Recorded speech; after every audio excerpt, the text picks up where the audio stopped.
നമസ്കാരം. The path is the goal എന്ന discussion സീരീസിൻ്റെ അടുത്ത സെഷനിലേക്ക് വീണ്ടും ഏവർക്കും സ്വാഗതം. നമുക്ക് ആദ്യം മെഡിറ്റേഷൻ ചെയ്യാം. കണ്ണുകളടച്ച് ശാന്തമായിരിക്കും. ഭൂമി മാതാവിനോടും സർവചരാചരങ്ങളോടും അന്തരീക്ഷത്തോടും കൃതജ്ഞത രേഖപ്പെടുത്തൂ. ഭൂമി മാതാവിൽ നിന്നുമുള്ള ഹീലിംഗ് എനർജി കാലുകളിലൂടെ പ്രവേശിച്ച് ശരീരം മുഴുവൻ വ്യാപിക്കുന്നതായും ശരീരത്തിലെ ഓരോ ഭാഗങ്ങളെയും എല്ലാ കോശങ്ങളെയും റിലാക്സ് ചെയ്യാൻ സഹായിക്കുന്നതായും അനുഭവിക്കുക.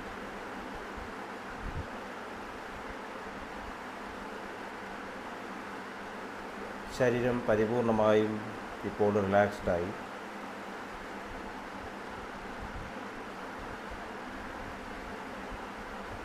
ഈ റിലാക്സേഷൻ ഹൃദയത്തിൽ അനുഭവിക്കും. ഹൃദയത്തിലുള്ള സ്നേഹത്തിൻ്റെ സ്രോതസ്സിൽ നിന്നും ഉദ്ഭവിക്കുന്ന ദിവ്യപ്രകാശം മനസ്സിനെ ആകർഷിക്കുന്നതായി അനുഭവിക്കും. ആ ദിവ്യപ്രകാശത്തിൽ ധ്യാനം ആരംഭിക്കും. മനസ്സിൽ ചിന്തകൾ വരുന്നുണ്ടെങ്കിൽ മൃദുവായി അവയെ അവഗണിക്കുക. ദിവ്യപ്രകാശത്തിൽ ധ്യാനം തുടരുക. Restart meditation.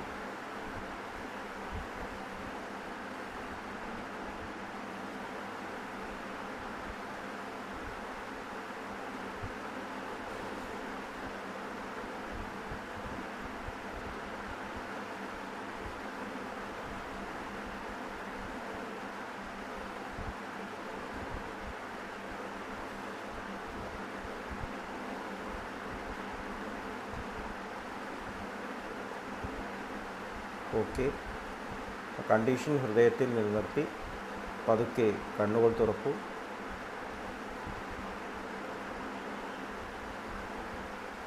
എല്ലാവരെയും ഹാർദമായി ഹാർട്ട്ഫുൾനെസ് സഹജമാർഗ് മെഡിറ്റേഷൻ സിസ്റ്റത്തിലേക്ക് സ്വാഗതം ചെയ്യുന്നു. കൂടുതൽ ആഴത്തിൽ കാര്യങ്ങൾ മനസ്സിലാക്കാൻ ഇത് തീർച്ചയായിട്ടും സഹായിക്കും. എങ്ങനെ ഇതിൽ ചേരാം എന്നുള്ളതിനെ പറ്റിയിട്ടുള്ള ഡീറ്റെയിൽസ് ഡിസ്ക്രിപ്ഷൻ ബോക്സിൽ കൊടുത്തിട്ടുണ്ട്. നമ്മൾ എഡ്യൂക്കേഷനെ കുറിച്ചാണ് സംസാരിച്ചു കൊണ്ടിരുന്നത്. അമ്മയുടെ ഗർഭപാത്രത്തിൽ നിന്നും പുറത്തേക്ക് വന്നതിന് ശേഷം അഹംബോധം ഈ ക്രിയേഷനിലേക്ക് തിരിഞ്ഞ് ഉള്ളിലുള്ള സംസ്കാരങ്ങൾ നമ്മൾ കൊണ്ടുവന്നിട്ടുള്ള സോഫ്റ്റ്വെയർ പ്രോഗ്രാം എന്ന് പറയാം, അത് ഓരോന്നോരോന്നായിട്ട് എക്സ്പീരിയൻസസ് ആയിട്ട് മാനിഫെസ്റ്റ് ചെയ്യണം. അപ്പോൾ ഈഗോ അതിലേക്ക് തിരിഞ്ഞ് അതിൽ മുൻപേ എങ്ങനെ പെരുമാറിയിരുന്നു അതുപോലെ തന്നെ പെരുമാറാൻ തുടങ്ങും. അതാണ് ആഗ്രഹങ്ങൾ എന്ന് പറയുന്നത്. മുമ്പേ ഇഷ്ടപ്പെട്ട കാര്യങ്ങളെ സ്വീകരിക്കുകയും ഇഷ്ടപ്പെടാത്ത കാര്യങ്ങളെയും തിരസ്കരിക്കുന്നു. നമ്മുടെ ടെൻഡൻസീസ് നമ്മുടെ ഉള്ളിൽ തന്നെ ഉണ്ട്. ഇപ്പോൾ നമ്മൾ ട്വിൻസിനെ നോക്കിയാലും കൂടി അറിയാം, രണ്ട് ഐഡൻറ്റിക്കൽ ട്വിൻസും അവരുടെ പെരുമാറ്റത്തിൽ വ്യത്യാസമുണ്ട്, അവരുടെ ടെൻഡൻസീസിൽ വ്യത്യാസമുണ്ട്. ഒരാൾ കളിക്കാരനാണെങ്കിൽ ഒരാൾ ചിലപ്പോൾ പാട്ടുകാരനായിരിക്കും. അങ്ങനെ സിനിമകളും കൂടി ഇറങ്ങിയിട്ടുണ്ട്. അപ്പോൾ അതിൻ്റെ അർത്ഥം തന്നെ നമ്മുടെ ഉള്ളിൽ ആ പ്രവണതകളുണ്ട്. മഴ പെയ്യുമ്പോൾ മുമ്പേ ഉണ്ടായിരുന്ന ചാലുകളിൽ കൂടെ തന്നെയാണ് വെള്ളം ഒഴുകുക. അതുപോലെ തന്നെ മനസ്സ് മുമ്പേ ഉള്ള അതേ ടെൻഡൻസീസിനെ അനുകരിച്ചുകൊണ്ട് അതേ ആഗ്രഹങ്ങൾ മാനിഫെസ്റ്റ് ആവുന്നു. അപ്പോൾ അങ്ങനെയാകുമ്പോൾ നമ്മുടെ ആ പ്യൂർ ഫ്ലോയിലേക്കുള്ള കണക്ഷൻ ക്രമേണ നഷ്ടപ്പെടും. സെൻറ്റേർഡ് അല്ലാതെയായി മാറുന്നു. പ്രാർത്ഥനാഭാവം ഇല്ലാണ്ടായി മാറുന്നു. ഞാനുണ്ട് എന്നുള്ള ഭാവം പ്രകടമാവും. ഈ ഞാൻ എന്നുള്ള ഭാവം പ്രകടമായി അത് ഈ ക്ഷേത്രത്തിൽ ക്രിയേഷനിൽ അകപ്പെട്ട് പോകുമ്പോൾ തിരിച്ച് നമുക്ക് പോകേണ്ട ആവശ്യം വരികയാണ്. മനസ്സമാധാനം കണ്ടെത്തേണ്ടി വരികയാണ്. സന്തോഷം കണ്ടെത്തേണ്ടി വരികയാണ്. നമ്മുടെ കണ്ടൻ്റായിട്ടുള്ള സമാധാനവും ശാന്തിയും സന്തോഷവും യഥാർത്ഥത്തിൽ നമ്മുടെ ഒറിജിനൽ കണ്ടീഷനാണ്. അത് നമ്മൾ തിരിച്ച് നേടണം എന്നൊരു തോന്നൽ നമ്മുടെ ഉള്ളിൽ വരികയാണ്. അപ്പോൾ അതിന് വേണ്ടിയിട്ട് പലതും ചെയ്തു നോക്കുന്നു, അതിലൊന്നും ഫലം പ്രാപിക്കുന്നില്ല. അപ്പോൾ അതാണ് ലൈഫ് ഒരു എഡ്യൂക്കേഷനാണെന്ന് പറയുന്നത്, സ്കൂളാണെന്ന് പറയുന്നത്. നമ്മളിവിടെ എന്തൊക്കെ പ്രവൃത്തി ചെയ്താലും സമാധാനം ഉള്ളിലാണ് എന്ന് തിരിച്ചറിയാനാണ് ഈ എഡ്യൂക്കേഷൻ. നമ്മൾ കൂടുതൽ കൂടുതൽ പഠിക്കും തോറും അറിവ് കുറവാണ് എന്നുള്ള ബോധം കൂടി വരുന്നു. അറിയാത്ത ആൾ എനിക്കറിയാം എന്ന് പറയും. Empty vessels make more noise എന്ന് ഇംഗ്ലീഷിലൊരു ചൊല്ലുണ്ട്. ഒഴിഞ്ഞ പാത്രങ്ങൾ കൂടുതൽ ശബ്ദം ഉണ്ടാക്കും. നിറകുടം തുളുമ്പില്ല എന്ന് മലയാളത്തിലൊരു ചൊല്ലുണ്ട്. അപ്പോൾ ഈ തരത്തിൽ ശരിക്കും അറിവ് നേടുമ്പോൾ നമ്മൾ അറിയുന്നത്, നമ്മൾ പഠിച്ച കാര്യം ഒന്നുമല്ല എന്ന് തിരിച്ചറിവ് വരുന്നു. അവസാനം എനിക്ക് അറിയില്ല എന്നുള്ളൊരു ബോധം വരുന്നു. അർജുനൻ ഭഗവാൻ ശ്രീകൃഷ്ണൻ്റെ മുമ്പിൽ സമർപ്പിച്ച പോലെ യുദ്ധം ചെയ്യാൻ തയ്യാറായിട്ട് എല്ലാ ആയുധകലയിലും നിപുണനായ അർജുനന് ആ സമയത്ത് ഡിപ്രഷൻ വന്നു. എനിക്ക് എന്താ ചെയ്യേണ്ടതെന്ന് അറിയില്ല. ഈ ഒരു സിറ്റുവേഷനിലേക്ക് നമ്മൾ എത്തിച്ചേർന്നാൽ നമ്മൾ ഭാഗ്യവാന്മാരാണ് എന്ന് പറയാം. ഒരു ഹെൽപ്ലെസ് സിറ്റുവേഷൻ. അപ്പോൾ നമ്മൾ ഒറിജിനലായിട്ടുള്ള ആ ഒരു പ്രാർത്ഥനാഭാവം, ഉള്ളിലേക്കുള്ള കണക്ഷൻ നമുക്ക് തിരിച്ചു നേടാനുള്ളൊരു സാധ്യത അവിടെ തെളിയാണ്. പ്രകൃതി അതിനു വേണ്ടിയുള്ള കളങ്ങൾ ഒരുക്കുന്നു. നമ്മൾ ഈ തരത്തിലുള്ള ഹെൽപ്ലെസ് സിറ്റുവേഷനിലേക്ക് എത്തിക്കാൻ വേണ്ടിയിട്ട് പല പല കളങ്ങൾ, എക്സ്പീരിയൻസസ് നമുക്ക് തരുന്നു. അപ്പോഴാണ് നമ്മൾ അറിയാതെ ദൈവമേ എന്ന് വിളിച്ചു പോകും. ചിലർ ക്ഷേത്ര ദർശനം നടത്തും, ചിലർ ജ്യോത്സ്യന്മാരെടുത്തു പോകും. ഭാഗ്യമുള്ള ആൾക്കാർ ശരിയായിട്ടുള്ള സന്തോഷവും സമാധാനവും ഉള്ളിലാണെന്ന് തിരിച്ചറിഞ്ഞ ഒരു ഗുരുനാഥൻ്റെ അടുത്ത് എത്തുന്നു.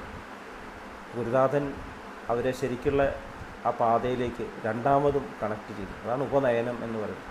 അപ്പോൾ എഡ്യൂക്കേഷൻ യഥാർത്ഥത്തിൽ നമ്മുടെ ഉള്ളിൽ ഈ ഒരു സിറ്റുവേഷൻ സൃഷ്ടിക്കണം. അതുകൊണ്ടാണ് വിദ്യാ ദദാതി വിനയം വിനയാദ്യാദി പാത്രതാം പാത്രത്വാ ധനം ആപ്നോതി ധനാധർമ്മ തഥസുഖം എന്ന് ഉള്ളൊരു ശ്ലോകത്തിൽ സൂചിപ്പിക്കുന്നു. വിദ്യയിലൂടെ കൈവരിക്കേണ്ടത് ഹ്യൂമിലിറ്റിയാണ്, വിനയം. എനിക്ക് അറിയില്ല, വിനയാന്വിതനാണ്. അറിവിൻ്റെ ആ സ്രോതസ്സിൽ നിന്നും വരുന്ന നോളജിൻ്റെ ഒരംശം എനിക്ക് ലഭിച്ചു, അത് കാണിക്കുന്ന സ്രോതസ്സ് പറ്റുന്നില്ല. ഓരോ സയൻറ്റിസ്റ്റും കൂടുതൽ റെവലേഷൻസ് വരുമ്പോൾ അവർ അത്ഭുതപ്പെടുകയാണ്. ഇതെന്താ അവസാനിക്കുന്നില്ലേ? അവസാനമില്ലാത്ത സ്രോതസ്സിലേക്ക് കണക്ട് ചെയ്യുന്നത് റെവലേഷൻസാണ്. നമ്മൾ ഏതൊരു തരത്തിലുള്ള ഡിസ്കവറി നോക്കിയാലും, ഐസാക് ന്യൂട്ടൺ ആയാലും ആൽബർട്ട് ഐൻസ്റ്റീൻ ആയാലും ആർക്കിമിഡിസ് ആയാലും അലക്സാണ്ടർ ഫ്ലെമിംഗ് ആയാലും മാഡം ക്യൂറി ആയാലും ആരായാലും അവർക്ക് റെവലേഷൻസിലൂടെയാണ് അറിവ് ലഭിച്ചിട്ടുള്ളത്. അറിവിൻ്റെ സ്രോതസ്സ് അവരിലേക്ക് തുറന്നു കൊടുക്കുകയാണ്. അത്രയും അവർ വിനയാന്വിതരാകുമ്പോഴാണ് ആ തരത്തിൽ ഒരു മാറ്റം വരുന്നത്. അപ്പോൾ അവരറിയാതെ സ്പിരിച്വലാണ്. ഈ പ്രഗത്ഭരായിട്ടുള്ള സയൻറ്റിസ്റ്റിൻ്റെ ചരിത്രം എടുത്ത് നോക്കിയാൽ അവരൊന്നും സ്വാർത്ഥരായിരുന്നു, നിസ്വാർത്ഥരായിരുന്നു. അപ്പോൾ നമ്മുടെ ഉള്ളിലും ആ ഒരു കണ്ടീഷൻ നമ്മൾ ക്രിയേറ്റ് ചെയ്യുമ്പോൾ നമ്മൾക്കും ആ യാത്രയിൽ, നമ്മുടെ ഉള്ളിലേക്കുള്ള യാത്രയിൽ, ശരിയായിട്ടുള്ള യാത്രയിലേക്ക് നമുക്ക് തിരിച്ചെത്താൻ സാധിക്കും.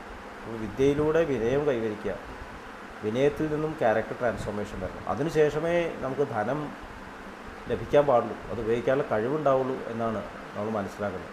പഠിച്ചു കഴിഞ്ഞാൽ പൈസ ഉണ്ടാക്കണം എന്നുള്ള ചിന്താഗതി വളരെ തെറ്റായിട്ടുള്ള ഒരു രീതിയാണ്. പൈസ ഉണ്ടായാൽ പഠിച്ചു കഴിഞ്ഞാൽ പൈസ അല്ല ഉണ്ടാവണം, പഠിച്ചു കഴിഞ്ഞാൽ വിനയം ഉണ്ടാവണം. വിനയത്തിൽ നിന്നും വിവേകബോധം, അടുത്ത സ്റ്റെപ്പ് വിവേകബോധമാണ്. ഡിസ്ക്രിമിനേഷൻ, ശാശ്വതമായിട്ടുള്ള ആ സന്തോഷത്തിലേക്കും സ്നേഹത്തിലേക്കുമുള്ള യാത്ര അത് ആരംഭിക്കണം. നിത്യാനിത്യ വിവേകബോധം എന്ന് പറയും. അപ്പോൾ ഈ ഒരു ട്രാൻസ്ഫോർമേഷന് വേണ്ടിയിട്ടാണ് നമ്മൾ എഡ്യൂക്കേഷൻ, സ്കൂളുകളിലും വിദ്യാലയങ്ങളിലും ഇൻസ്റ്റിറ്റ്യൂഷൻസിലും എല്ലാം ഈ ഒരു കാര്യം സ്റ്റുഡൻസിന് മനസ്സിലാവേണ്ട ആവശ്യമുണ്ട്. ഇനി ഞാൻ പഠിച്ചു കഴിഞ്ഞു, ഇനി എനിക്ക് പഠിക്കേണ്ട ആവശ്യമില്ല, ഇനി ഞാൻ ജോലി ചെയ്യുക. പഠിപ്പ് ഒരിക്കലും അവസാനിക്കുന്നില്ല. തീർച്ചയായിട്ടും ജോലി ചെയ്യണം, വർക്ക് ചെയ്യണം. പക്ഷേ വർക്ക് ചെയ്തുകൊണ്ട് ഉള്ളിലേക്കുള്ള ആ കണക്ഷൻ കൂടുതൽ ഡെവലപ്പ് ചെയ്യണം. നമ്മുടെ ഉള്ളിലുള്ള സ്നേഹത്തിൻ്റെ സ്രോതസ്സിലേക്ക് കണക്ട് ചെയ്യണം. അതാണ് യഥാർത്ഥത്തിൽ എഡ്യൂക്കേഷൻ. ഒടുക്കം സ്നേഹം മാത്രം നൽകാൻ പറ്റുന്ന ഒരു വ്യക്തിത്വമായി മാറണം. ഇതാണ് എഡ്യൂക്കേഷൻ്റെ ultimate level. The end of education is character. Character formation ഇല്ലാത്ത എഡ്യൂക്കേഷൻ വാല്യൂലെസ് ആണെന്ന് മഹാത്മാഗാന്ധിജി പറഞ്ഞതും അതുകൊണ്ട് തന്നെ അപ്പോൾ നമ്മുടെ ഈ പാത്ത് ഇസ് ദ ഗോൾ എന്ന് പറയുന്നത് അതുകൊണ്ടാണ്. നമ്മുടെ പാത വിനയത്തിൻ്റെ പാതയാണ്, വിവേകത്തിൻ്റെ പാതയാണ്. ഒരു ശരിയായിട്ടുള്ള ലക്ഷ്യത്തിലേക്ക് കണക്റ്റ് ചെയ്യാൻ മനസ്സിനെ തയ്യാറാക്കാനുള്ള പാതയാണ്. അത് തുടക്കം മുതൽക്ക് തന്നെ, കുട്ടിക്കാലം മുതൽക്ക് തന്നെ തുടങ്ങണം. അതാണ് വളരെ ഇമ്പോർട്ടൻ്റ് ആയിട്ടുള്ള കാര്യം. അപ്പോൾ സ്പിരിച്വാലിറ്റി എന്ന് പറഞ്ഞാൽ വയസ്സാകുമ്പോൾ പ്രാക്ടീസ് ചെയ്യേണ്ട ഒരു കാര്യമില്ല. നമ്മുടെ ജീവിതത്തിൻ്റെ പ്രധാന കണ്ടൻറ് തന്നെ സ്പിരിച്വാലിറ്റിയാണ്, മനസ്സിനെ ഉയർത്തുക എന്നുള്ളതാണ്. ഉദ്ധരേതാത്മനാത്മാനം ന ആത്മാനം അവസാദയേ ആത്മൈവ ആത്മനോ ബന്ധു ആത്മൈവ രിപുരാത്മന ബന്ധുരാത്മാത്മനസ്യ യേനാത്മൈവ ആത്മനാ ജിതഃ ജിതാത്മനസ്തു ശത്രുത്വേ യേനാത്മൈവ ആത്മനാ ജിതഃ. അപ്പോൾ നമ്മൾ നമ്മുടെ മനസ്സിനെ ഉയർത്തുക, മനസ്സ് സെൻറ്റേർഡ് ആകുക. അപ്പം ആ മനസ്സ് പ്രവർത്തിപ്പിക്കുന്ന അഹംബോധം അത് മിത്രമായിട്ട്, നമ്മുടെ എറ്റേണൽ മിത്രമായിട്ടുള്ള ആ ലോഡായിട്ട്, നമ്മുടെ ഇന്നർ പ്രസൻസായിട്ട് നമ്മളെ സഹായിച്ചുകൊണ്ടേയിരിക്കും, നമ്മളെ ലീഡ് ചെയ്തുകൊണ്ടേയിരിക്കും. പെർഫെക്റ്റ് ലൈഫ് നമുക്ക് എത്തിച്ചേരാൻ സാധിക്കും, ഡിവൈൻ ലൈഫിൽ എത്തിച്ചേരാൻ സാധിക്കും. ഇതൊന്നും എന്താ പറയുക, അപ്രാപ്യമായിട്ടുള്ള കാര്യങ്ങളല്ല. ഇതാണ് നമ്മൾ ജീവിതത്തിൽ യഥാർത്ഥത്തിൽ എത്തിച്ചേരേണ്ട സ്റ്റേറ്റ്. അതിന് നമ്മൾ ശ്രമിക്കുക എന്ന് പറയുന്നതിൻ്റെ കഷ്ടമാണ്. ശരിക്കും അവിടെ ശ്രമത്തിൻ്റെ ആവശ്യമില്ല. നമ്മൾ റിലാക്സ്ഡ് ആയിട്ടാണ് ശരിക്കും ഈ യാത്രയിൽ പോകേണ്ടത്. ഒരുപാട് അധ്വാനിച്ചിട്ട് എത്തേണ്ട ഒരു കാര്യമില്ല. നമ്മുടെ നാച്ചുറൽ സ്റ്റേറ്റാണത്. ഈ ഒരു ബോധ്യം നമുക്ക് തുടക്കം മുതൽ തന്നെ ഉണ്ടാവുകയാണെങ്കിൽ കുട്ടികൾക്ക് ഇത് പെട്ടെന്ന് തിരിച്ചറിയാനും സാധിക്കും. ഇത് ഒരു അഡീഷണൽ സബ്ജക്റ്റ് അല്ല, ഇത് നമ്മുടെ ജീവിതത്തിൻ്റെ അടിസ്ഥാനപരമായിട്ടുള്ള കാര്യമാണ് എന്നുള്ളത് തിരിച്ചറിയും. എല്ലാ കാര്യങ്ങളും ശാന്തമായിട്ടും റിലാക്സ്ഡ് ആയിട്ടും പെർഫെക്റ്റായിട്ടും ചെയ്യാൻ സാധിക്കുന്ന വ്യക്തിത്വങ്ങളായിട്ട് നമ്മുടെ കുട്ടികളും, നമ്മളെല്ലാം കുട്ടികളാണ്, നമ്മളെല്ലാവരും മാറട്ടെ എന്ന് പ്രാർത്ഥിച്ചുകൊണ്ട് അടുത്ത സെഷൻ വരേക്കും വിട വാങ്ങുന്നു. നന്ദി, നമസ്കാരം.